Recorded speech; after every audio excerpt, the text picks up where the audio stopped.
مالک الحق المبین الصلاۃ والسلام علی اشرف الانبیاء والمرسلین وآلہ الطیبین الطاہرین المعصومین المظلومین المہدیین الذین اذھب اللہ عنہم الرجس وطہرہم تطہیرا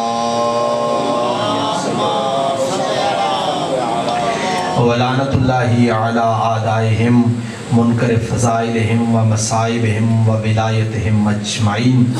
اما بعد قال تبارک و تعالی فی محکم کتاب الحکیم بسم اللہ الرحمن الرحیم ان الدین عند اللہ الاسلام. ایک دفعہ کلیجے کی پوری طاقت کے ساتھ سرکار قائم آل محمد پر صلوات پڑھی جائے.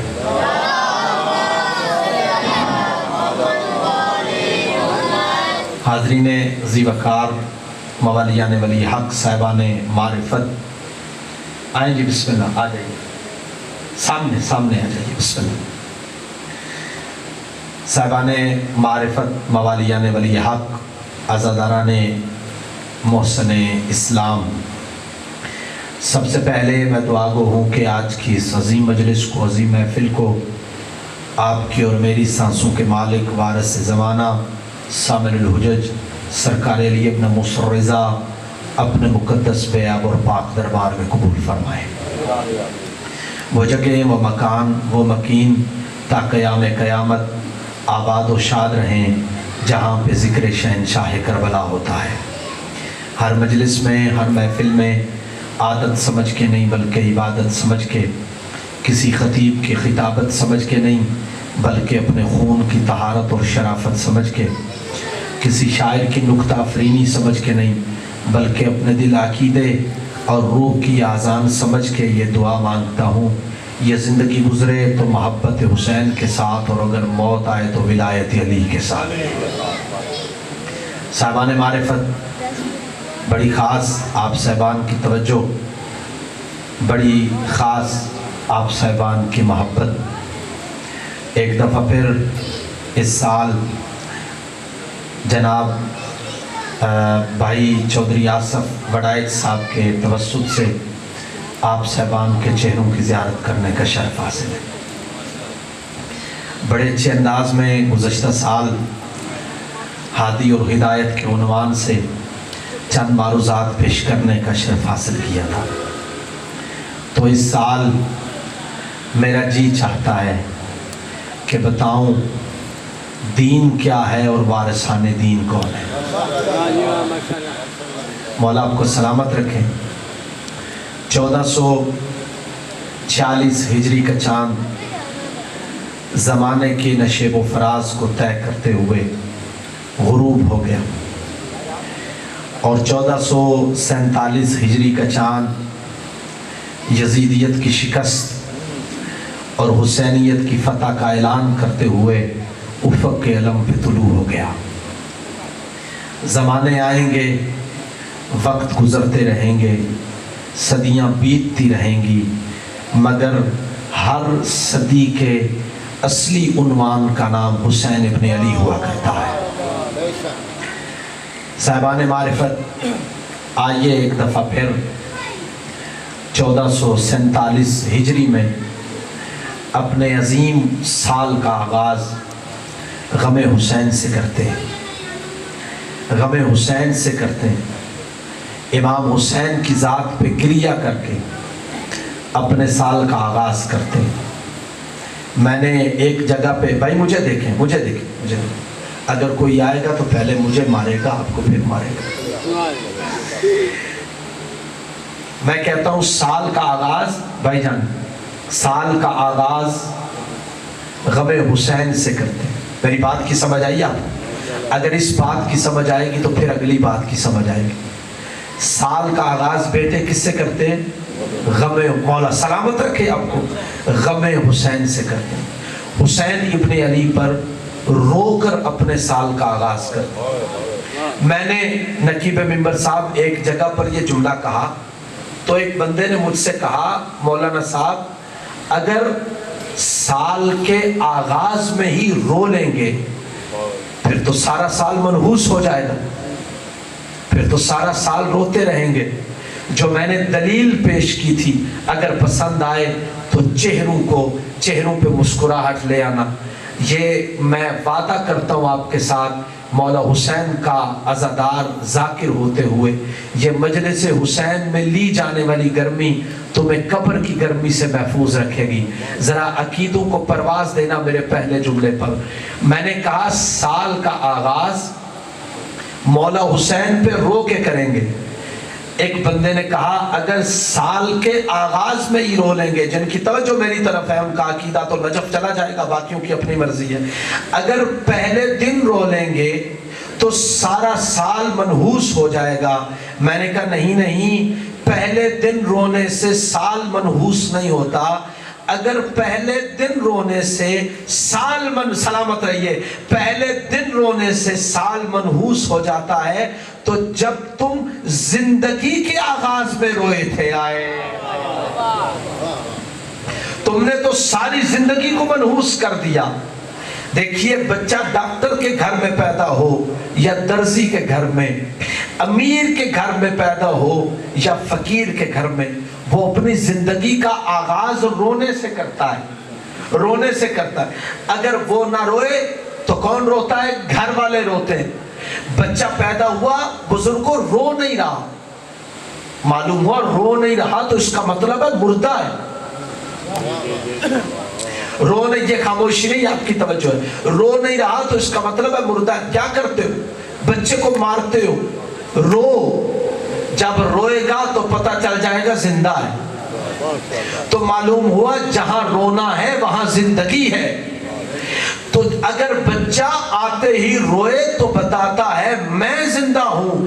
ہم حسین پر روتے ہیں تاکہ اسلام کو زندگی ملتی رہے. مولا سلامت رکھے آپ کو، زندگی دراز ہو آپ کی. بس یہ آپ کی محبت ہے جو ہمیں بڑی دور سے کھینچ کے یہاں پر لے آتی ہے. مولا سلامت رکھے آپ. تو یہ ذکر بڑا عظیم ذکر ہے. اگر تمہید کی طرف چلا جاؤں، ذکر سمجھانے چلا جاؤں تو اصلی مقصد بہت ہو جائے گا. میں چاہتا ہوں آج سے ہی اپنے موضوع کا باقاعدہ آغاز کروں. جو آیت آپ کے سامنے پڑھی ہے تھوڑی سی کوشش کیجئے گا. بڑی دور سے میں دوسرا ملک چھوڑ کے آپ کے لیے آتا ہوں، تو جو میرا ٹائم ہے وہ 8 بجے کا ٹائم ہے. تو مجبوراً بانیان مجلس نے مجھے 8:30 بجے بٹھایا کہ ابھی تک مجمع نہیں پہنچا.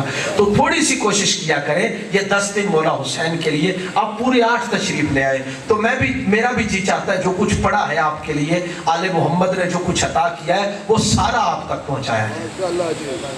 تو اس لیے کوشش کیجئے گا کل 8 بجے آپ تشریف لے آئیں تو میں بھی 8 بجے آ جاؤں اور آپ کی خدمت میں آپ کا خادم بن کے آپ کی خدمت میں چند معروضات پیش کروں. جو آیت پڑھی ہے آپ کے سامنے اس کا تعلق دین کے، بیٹے ایک جگہ پہ بیٹھ جائے، مہربانی کرو، اب تو بڑے ہو گئے ہیں، پچھلے سال تو آپ چھوٹے تھے. دین کیا ہے؟ دین کسے کہتے ہو؟ دین کا مطلب ہے نظام. دین کا مطلب کیا ہے؟ نظام.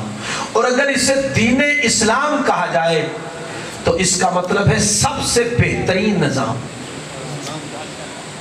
میں نے بہت بڑی بات کہی آپ کے ساتھ. دین بے معنی نظام ہے اور دین اسلام بے معنی نظام احسن ہوا کرتا ہے. جو اس دین کو خلق کرے اسے خالق دین کہا جاتا ہے، اور جو اس دین کو زمین پر لے کر آئے اسے نبی کہا جاتا ہے. تھوڑے بندے میرے ساتھ بولے جو پیچھے بیٹھے ہیں وہ بچوں کو دیکھ رہے ہیں جن کی میری طرف توجہ. میں پھر جملہ دوہرا دیتا ہوں، وقت نہیں ہے میرے پاس اتنا. جو اس دین کو خلق کرے اسے خالق دین کہا جاتا ہے. جو اس دین کو عرش معلیٰ سے زمین پر لے کر آئے اسے نبی کہا جاتا ہے. اب ہر بندہ بولے تو پھر مجھے پتا چلے آپ جاگ کے بیٹھے ہیں. جو لائے اسے نبی کہا جاتا ہے، اور جو اس دین کی تفسیر بھی کرے اور قیامت تک اس کی بقا کی ضمانت بھی دے، شریعت میں اسے امام کہا جاتا ہے. مولا سلامت رکھے آپ کو، ان ہاتھوں کی خیر ہو. ذرا مل کے بولو حیدری. مولا آپ کو سلامت رہے. جی میں بسم اللہ کروں. ہر بندے نے ہاتھ بلند کر کے اپنے عقیدے کی بیداری کا ثبوت دیا. مولا سلامت رکھے آپ کو. اور جو اس کی حفاظت کرے اسے امام کہا جاتا ہے۔ تو اس اشرے میں نے گفتگو توحید پہ نہیں کرنی آپ کے ساتھ، امامت پر نہیں کرنی۔ میرے شیعہ سنی صاحبان اس کیمرے کی وجہ سے یا اس لاؤڈ سپیکر کی وجہ سے جہاں جہاں تک میری آواز جا رہی ہے، میری 10 تقریروں کا جو موضوع ہوگا وہ نبوت ہوگا۔ مولا سلامت رکھے آپ کو۔ تھوڑا تھوڑا اپنے معیار کو اور آپ نے بلند کرنا ہے۔ 2 لفظ ہیں، 2 لفظ، ویسے تو سمٹ جائیں تو 3 بنتے ہیں، امام، نبی اور رسول۔ اگر ایک لفظ میں سمٹ جائیں تو اسے حجت کہا جاتا ہے، اسے بولیے، زبان سے بولیے، حجت کہا جاتا ہے۔ رسول کا مطلب ہے بھیجا ہوا، بھیجا ہوا، بھیجا ہوا، جی، رسالت سے یعنی بھیجا ہوا۔ اور نبی کا مطلب ہے خبر دینے والا۔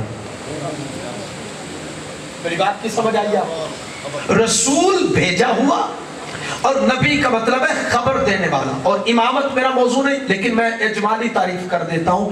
امام اسے کہتے ہیں جو آگے ہو، اور آگے وہ چلتا ہے جسے رستے کا پتہ ہو۔ جن کے ہاتھ نیچے ہیں، کیا پڑھوں تو پھر بولو گے؟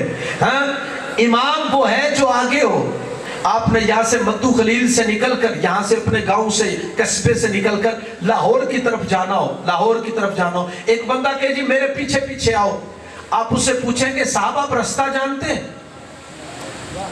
آپ رستہ جانتے ہیں؟ وہ کہے جی میں تو رستہ نہیں جانتا۔ آپ غصے سے پنجابی میں کچھ نہ کچھ کہیں گے، پیچھے آ جاؤ جب رستے کا پتہ نہیں۔ دنیا کو یہی تو بتانا چاہتے ہیں، ان کے پیچھے نہ جاؤ جو خود دوسروں سے جنت کا رستہ پوچھ رہے ہیں۔ آئے آئے، ان کی تو مولا سلامت رکھے بچے بھی دعوت دے رہے ہیں، یہ موجزہ حسین ابن علی کا۔ ان کے پیچھے نہ جاؤ جو دوسروں سے جنت کا رستہ پوچھ رہے ہیں۔ اس حسین کے پیچھے کیوں نہیں چلتا جس کے متعلق میری نبی نے کہا تھا الحسن والحسین سیدہ شباب اہل الجنہ، جو بھی جنت میں جانا چاہتا ہے وہ حسین کی پیروی کرتا چلا جائے۔ جیو جیو، مولا سلامت رکھے آپ کو، زندگی جی میں بسم اللہ کروں۔ اب مجھے بتائیے، میں اپنے موضوع پہ رہوں، وقت نہیں ہے، مہربانی کرے وقت میں۔ اتنی اچھی آپ کی سماعت ہے، بہت اچھی آپ کی سماعت ہے، بہت کچھ آپ کے لیے سوچ کے لایا ہوں، لیکن تھوڑا سا اپنے کاموں کو پیچھے پیچھے جلدی جلدی انجام دیں اور 8 بجے آ جائیں۔ میں بہت کچھ آپ کو سنانا چاہتا ہوں۔ دیکھیے آپ جنت میں، شاید مجھے دیکھیے جنت میں کون کون رہے گا؟ آپ رہیں گے جنت میں۔ وہ قبلہ زیدی صاحب نے کہا تھا اگر اللہ نے حسین کو ماننے والوں کو جنت نہیں دینی تو جنت کرائے کے لیے بنائی ہے اللہ نے۔ اللہ نے پھر جنت کرائے کے لیے بنائی ہے۔ حسن کو مان لیا، حسین کو مان لیا، علی کو مان لیا، پھر بھی سوچتے ہو میں جنت میں جاؤں گا کہ نہیں؟ اب مجھے بتائیے، امت جنت پہلے صحیح تھا، امت جنت میں رہیں گی کہ نہیں؟ امت جنت، بس ٹھیک ہے، اپنے آپ نے سے چھڑنا جتنی دیر میں ہوں۔ امت جنت میں، بہت تھوڑا آپ نے نیچے کر دیا اسے، امت جنت میں رہیں گی، بولیے نیک امتیں رہیں گی، بولیے نیک امتیں رہیں گی، نبی رہیں گے جنت میں، رسول رہیں گے جنت میں، اولیاء رہیں گے جنت میں۔ میں عام مخلوقوں کی بات نہیں کرتا، میں نبیوں کی بات کرتا ہوں، رسولوں کی بات کرتا ہوں۔ لے میں تیرے عقیدے کو پرواز دے کے کربلا اور نجف لے جاتا ہوں، اگر میرا حق سمجھے تو ہاتھ کے ساتھ، زبان کے ساتھ میرے جملے کی مولا حسین کا مدخان سمجھ کے تائید کر دینا۔ جملہ انتظار حیدر ایسے کہے گا جیسے ہزاروں کے مجمع میں پڑھا کرتا ہے، نبی قبلہ جنت میں جائیں گے، رسول جنت میں جائیں گے، سارے آدم سے لے کے عیسیٰ تک سارے نبی جنت میں جائیں گے۔ تو قبلہ زیدی صاحب فرمایا کرتے تھے آدم سے لے کر عیسیٰ تک سارے نبی جس جنت میں رعایا بن کے رہے نا، اس مملکت کے سردار کو حسین کہا جاتا ہے۔ اور جی مولا تمہیں سلامت رکھے، مولا تمہیں سلامت رکھے، مولا آپ کو سلام۔ اس مملکت کے سردار کو حسین کہا جاتا ہے۔ اچھا سمجھ آ گئی؟ نبی جو خبر دے، رسول جو بھیجا ہوا، امام جو آگے ہو۔ اچھا نبی کسے کہتے ہو؟ جلدی جلدی آپ کی توجہ چاہتا ہوں، لفظ زیادہ ادا کرنا چاہتا ہوں۔ نبی کسے کہتے ہو؟ نبی اسے کہتے ہیں جو اللہ سے بلا فصل خبر لے۔ جی بلا فصل، نبی سے بلا فصل خبر، اللہ سے بلا فصل خبر لے۔ یہ نہیں کہ اللہ دے اور درمیان میں کوئی وسیلہ ہو۔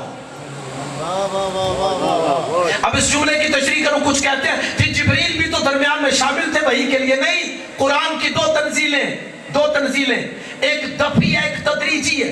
جو دفعی ہے وہ انا انزلناہ فی لیلۃ القدر ہے، وہ تدریج سے پہلے اللہ نے، مجھے دیکھنا بزرگوں میں جملہ کہنے لگا، وہ اللہ نے محمد پر نازل کر دیا تھا، اور آج بھی ہر 15 شعبان کو زمانے کے محمد پہ اللہ نازل کرتا ہے.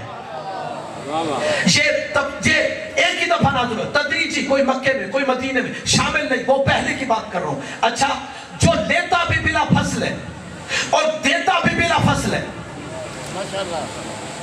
نبی، دیکھیے نبوت اور امامت کوئی جدا چیزیں نہیں. جو کام نبی کا ہے وہی کام رسول کا ہے، وہی کام امام کا ہے. نبی کا کام ہے ما ینطق عن الہوی، نبی کا کام ہے اتری ہوئی وحی کی تبلیغ کرنا. میں بات کو آسان کرتا ہوں. میں آپ کے سامنے ایک آیت رکھتا ہوں، میں کہتا ہوں اگر آپ عربی نہیں جانتے تو عربی سیکھیں. عربی آپ نے سیکھ لی، میں کہتا ہوں اس کی تفسیر کریں. آپ نہیں کر پائیں گے. کیوں نہیں کر پائیں گے؟ کیوں؟ قرآن، اللہ اکبر، کتنا عظیم جملہ تیرے حوالے کرنے لگا ہوں. دیکھیے وحی کی تفسیر وہ کر سکتا ہے جو وحی اور نبوت کے مزاج سے واقف،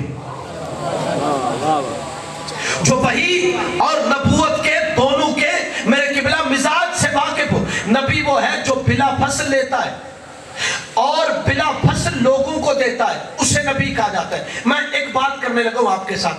کچھ بندے کہتے ہیں دیکھیے نبی کی کوئی ضرورت نہیں، کوئی ضرورت نہیں ابھی. وہ کس لیے؟ جو عقل گرا ہے نا، جو عقل گرا ہے، دو گروہ ہیں، ایک فطرت گرا ہے اور ایک عقل گرا ہے. جو عقل والے ہیں وہ کہتے ہیں ہمیں بتاؤ، اللہ کہتا ہے جھوٹ نہیں بولنا چاہیے. بولیے میرے ساتھ ایسا ہے کہ نہیں؟ قرآن کہتا ہے کونوا مع الصادقین، اس کا یہ مطلب نہیں سچے کھڑے ہیں ان کے ساتھ ہو جاؤ، نہیں، تم سچ بولو گے خود بخود سچوں کے ساتھ ہو جاؤ. مولا سلامت رکھے بھائی آپ کو، بڑی خاص توجہ آپ کی. اللہ کہتا ہے اچھا جب قرآن کہتا ہے سچ بولو تو عقل بھی تو یہی کہتی ہے. قرآن کہتا ہے امانت میں خیانت نہ کر، عقل بھی یہی کہتی ہے. تو بندے کہتے ہیں دین کو تو پھر ہم عقل کے ذریعے سے سمجھ لیتے ہیں، نبی کی کیا ضرورت ہے؟ بات کی سمجھ آئی آپ کو؟ دین کو تو ہم عقل کے ذریعے سمجھ سکتے ہیں، نبی کی کیا ضرورت ہے؟ تو میں ان سے کہتا ہوں دیکھیے ایک مثال کے ذریعے سے تاکہ بچے بھی سمجھیں. انسان کے اندر اللہ نے کوالٹی رکھی ہے. انسان یہ چاہتا ہے لوگوں کے ساتھ مل کے رہے. ایک گھر ہو، ایک گھر یہاں پہ ہو، دوسرا گھر 5 میل دور، انسان نہیں بناتے، انسان مل کے رہتے ہیں. یہ گھر آپ کے بھائی کا، ساتھ آپ کا گھر، آپ کے چچا کا گھر، آپ کے کزن کا گھر، آپ کے اسی طرح ہوتا ہے نا. ایک محلہ بن جاتا ہے، محلے سے شہر بنتا ہے، شہر سے صوبہ بن جاتا ہے، صوبے سے کیا کہتے ہو ملک بن جاتا ہے. اسی طرح ہوتا ہے نا، اسی کہتے ہیں عربی میں مدنی تب انسان مل کے رہتا ہے. اب جب چند انسان مل کے رہتے ہیں نا ایک محلے میں، تو جس کے پاس پیسہ ہوتا ہے نا وہ کہتا ہے اس محلے کی صدارت میرے پاس ہو. جی ایسا ہے کہ نہیں؟ میں عقل والوں کو جواب دینے لگا ہوں، ان سے کہتا ہوں عقل کافی نہیں، نبی کا ہونا ضروری ہے. دیکھیے اگر 4 لوگ مل کے رہتے ہیں تو ہر کوئی کہتا ہے صدارت میرے پاس ہو. میں اپنی مثال کو اور واضح کر دوں. ابھی الیکشن کا زمانہ آئے گا، پیپل پارٹی کہتی ہے سارے ہمیں ووٹ دو، مسلم لیگ کہتی ہے ہمیں دو، عمران خان صاحب کہتے ہیں ہمیں دو. کیوں؟ اس کی وجہ یہ جسے ووٹ ملیں گے اختیارات اس کے پاس ہوں گے. ایسا ہے کہ نہیں؟ بولو میرے ساتھ. اور اگر پنجاب کی حکومت میں ساری پارٹیوں کو ایک ہی دفعہ موقع دے دیا جائے کہ آپ سب جو فیصلہ مل کے کریں گے وہ مانا جائے گا، ایسا ہو ہی نہیں سکتا. کیونکہ ساری پارٹیاں ایک جگہ پہ متفق نہیں ہو سکتی. وہ کہے میری عقل یہ کہتی ہے، وہ کہے میری عقل یہ کہتی ہے، وہ کہے میری عقل یہ کہتی ہے. بھائی جب چھوٹے سے، سمجھ آئے تو میرے ساتھ بولنا، چھوٹے سے معاشرے کو چلانے کے لیے اگر ہر کوئی اپنی عقل سے چلے گا تو فساد ہو جائے گا. اتنا بڑا دین اگر ہر کوئی اپنی عقل سے چلے گا تو فساد آ جائے گا، جہالت آ جائے گی، جہالت آ جائے گی، فساد آ جائے گا. اگر ہر کوئی اپنی عقل سے چلے، آپ کہیں گے میری عقل یہ کہتی ہے، یہ کہیں گے میری عقل یہ کہتی ہے، یہ کہیں گے میری عقل یہ کہتی ہے. میں کہتا ہوں جی میں بڑا پڑھا لکھا ہوں، میری عقل یہ کہتی ہے، فساد ہو جائے گا، ظلم و ستم ہو جائے گا. لو جو بندے سو رہے ہو تمہارا دل جاگ کے علی علی نہ کرے، میں خطابت چھوڑ دوں گا. یہ کوئی پریشانی والی بات نہیں. جب ظلم و جور اپنے حد سے بڑھ جاتا ہے تو اللہ کسی نہ کسی محمد کو بھیج دیتا ہے. پیغمبر مولا سلامت رکھے آپ کو، پیغمبر کے دنیا میں تشریف لانے سے پہلے بندے یہی تو کہتے تھے عقل یہ کہتی ہے بتوں کو سجدہ کرو. ہوتا کیا تھا؟ ظلم و ستم کا دور تھا. جو مالدار ہوتا تھا وہ کمزور کا حق کھا جاتا تھا. بیٹا باپ کی عزت نہیں کرتا تھا. سب سے مجھے دیکھنا, سب سے بڑا ظلم یہ تھا, اگر بیٹا پیدا ہوتا تو لوگ خوش ہوتے, بیٹی پیدا ہوتی تو لوگ اسے ظلم ننگوار سمجھتے تھے. توجہ جہاں جہاں پہ بیٹھے ہو, جیسے تیرا رسول دنیا میں تشریف لایا, تیرے اور میرے نبی نے ایک اصول بنایا. نبی نے کہا کوئی بات نہیں, اگر تمہارے پاس مال ہے تو اللہ کے ہاں مال کی کوئی عزت نہیں, اللہ کے ہاں تقوی کی عزت ہوا کرتی ہے. نبی نے کہا اللہ نے قانون بنایا ہے, باپ پہ واجب ہے بیٹے پہ شفقت کرے, بیٹے پہ واجب ہے باپ کا احترام کرے. نبی نے قانون سمجھا دیا. جملہ جہاں جہاں پہ بیٹھو تم نہیں سمجھو گے تو کون سمجھے گا. نبی نے کہا تم کیا سمجھتے ہو, تم بیٹی کو بیٹی پیدا ہو سے احمد سمجھتے ہو, تم جس بیٹی کی آمد پر بیٹی کو زندہ دفن کر دیتے ہو, آؤ میں محمد اپنی بیٹی کو اٹھ کے استقبال کرتا ہوں. تمہارے ہاں ایک صلوات پڑھیے مل کے سارے,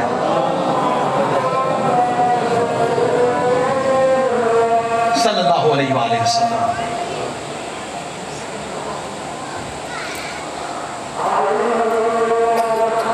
یہ ہوتے ہیں نا سننے والے بندے, مولا ان کو سلامت رکھے. نبی نے کیا, نبی نے کہا بیٹی پیدا ہو, تم کیا سمجھتے ہو میرے گھر میں بوجھ آ گیا.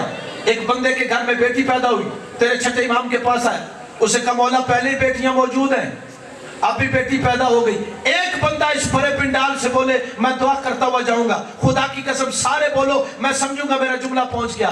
تیرے اور میرے مولا نے جو مسکرا کے جواب دیا, میرے مولا دیکھ کے کہتے ہیں تو کاہے کو پریشان ہے, اس کا رزق آسمان سے آئے گا, اس کا بوجھ زمین نے اٹھانا ہے.